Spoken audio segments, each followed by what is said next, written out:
পিছনে দেখেন, মাসে মাসে অনেক টাকা দিয়া পালি, হাত পিছনে রাখা লাগে। সবকিছু হারিয়ে সাদিয়া যখন নিঃস্ব হয়ে গেছে ঠিক সময়ে সাহেব এসে তার পাশে দাঁড়িয়ে গেছে।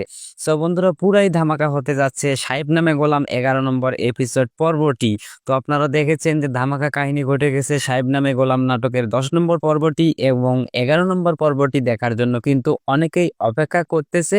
সো বাট এখন প্রশ্ন হলো কি কাহিনী ঘটতেছে 11 নম্বর পর্বে এবং কবে আপলোড হচ্ছে আর কি করলেই বা আমি সবার আগে দেখতে পারবো। তো সবকিছু মিলিয়েই থাকতে আজকের ভিডিওটা ধামাকা। সো হ্যালো এভরিওয়ান, আসসালামু আলাইকুম। কেমন আছেন সবাই? আশা করি অনেক ভালো আছেন। সো বন্ধুরা, সাহেব নামে গোলাম 10 নম্বর পর্বটি খুব ধামাকা কাহিনী ঘটে গেছে এবং 11 নম্বর পর্বটিতে কিন্তু আরো ধামাকা কাহিনী ঘটতে চলতেছে। তাহলে কি সাহেব আর সাদিয়ার দুই হাত আবার এক হতে চলতেছে? কে কে চাচ্ছেন সাহেব আর সাদিয়ার দুই হাত এক হয়ে যাক? অবশ্যই কমেন্ট করুন।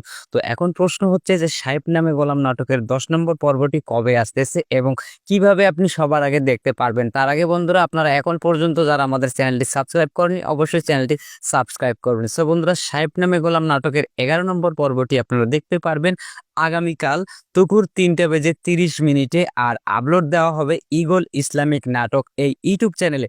সো আপনারা এখন পর্যন্ত যারা ঈগল ইসলামিক নাটক এই ইউটিউব চ্যানেলটি সাবস্ক্রাইব করেনি অবশ্যই সাবস্ক্রাইব করবেন, কেননা আগামী কাল কিন্তু দুপুর 3:30 আপনারা দেখতে পারবেন সাহেব নামে গোলাম নাটকের 11 নম্বর পর্বটি ঈগল ইসলামিক নাটক ইউটিউব চ্যানেলে। সো বন্ধুরা, পুরাই কিন্তু ধামাকা কাহিনী হবে 11 নম্বর পর্বটিতে।